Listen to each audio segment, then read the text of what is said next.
I'm going to go over the latest bracketology for Division One women's basketball, and this is as of today.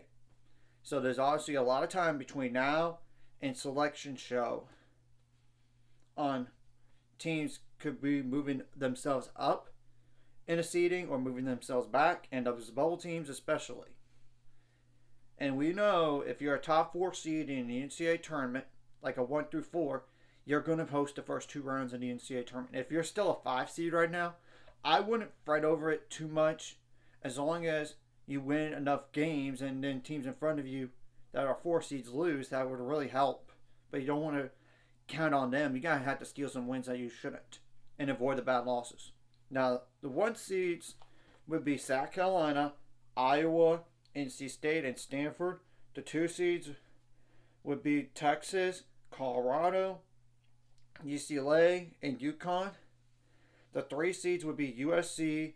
Kansas State's now at 3 seed, by the way. And it could get worse for Kansas State before it gets better. They need Ayoka Lee back eventually. It's a matter of when she's going to come back, possibly the 17th. I don't know.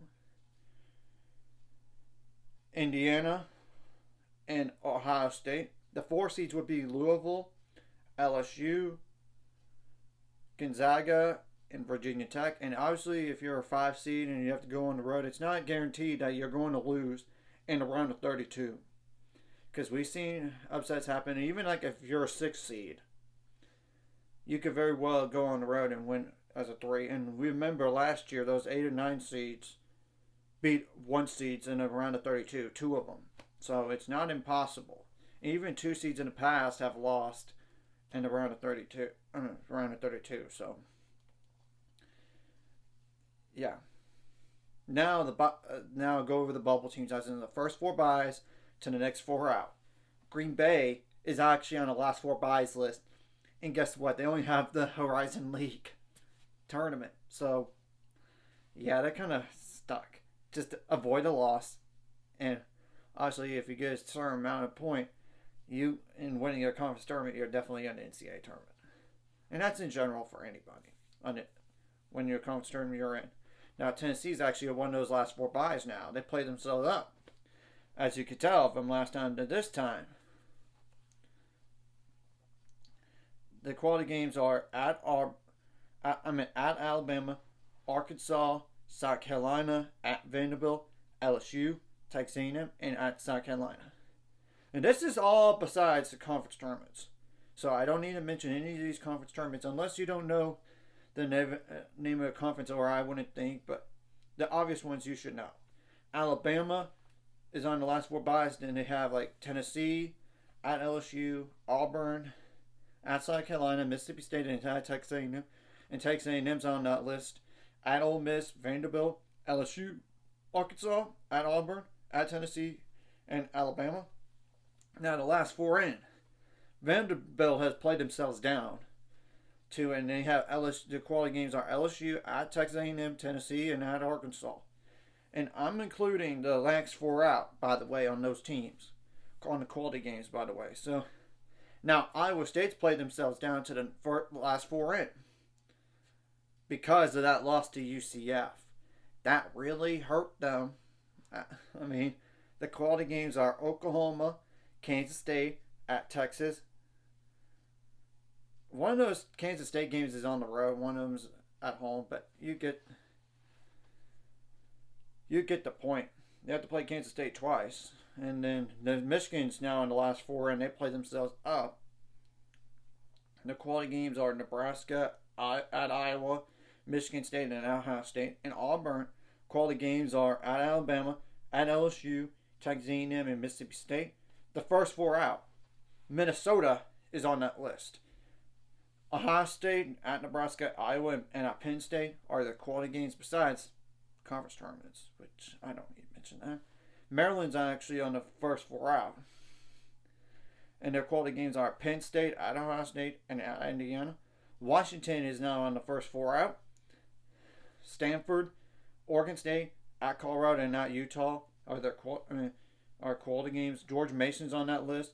And quality games are St. Joseph's and Richmond, and only including Richmond because they're on the next 4 out list, which, speaking of Richmond, they're on that list on the next 4 out. At George Mason, that's it.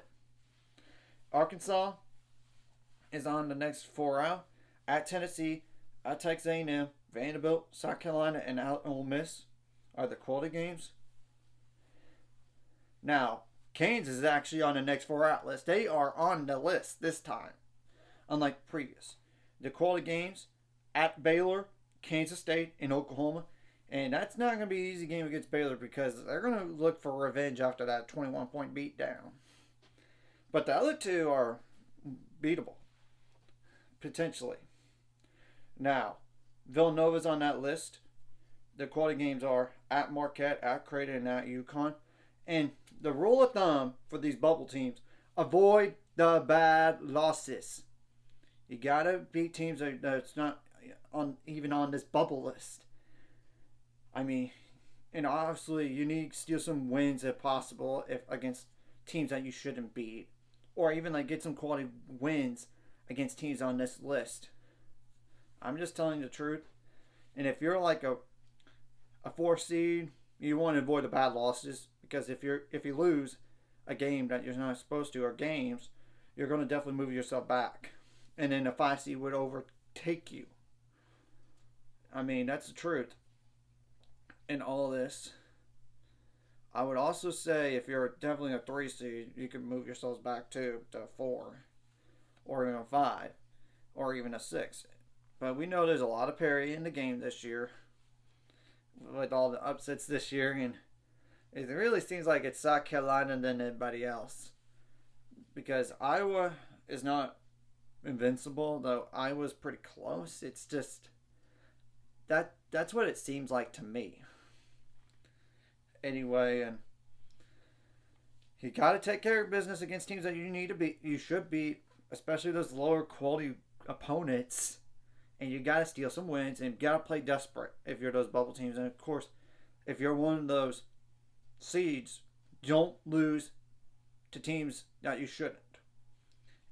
I mean, that even includes teams that are not even on the list, like on the last 4 buys to the next 4 out. So, yeah, and I will update this next week, like a week from now, if not a little bit more. But I'll definitely do it sometime next week. I can promise you that. And I'll do it every week until the selection show, which this week of the selection show, they're gonna just do multiple days in a row. It's like on the bracketology, it's like I don't need to do that multiple days in a row. Just do it once. Because everything's not going to change. There's not going to be a lot of changes. It's not worth it. So, anyways, if you like this content, hit the like and subscribe button. See you guys later. On the road to 600 subscribers, of course, ultimate goal is 1,000 more. So, make money out this. Of course, liking video, comment video really helps YouTube algorithms so more people can see it. Sharing the videos help as well, so more people can watch. And if you're watching and not subscribed, hit subscribe button. Read the notification bell as well.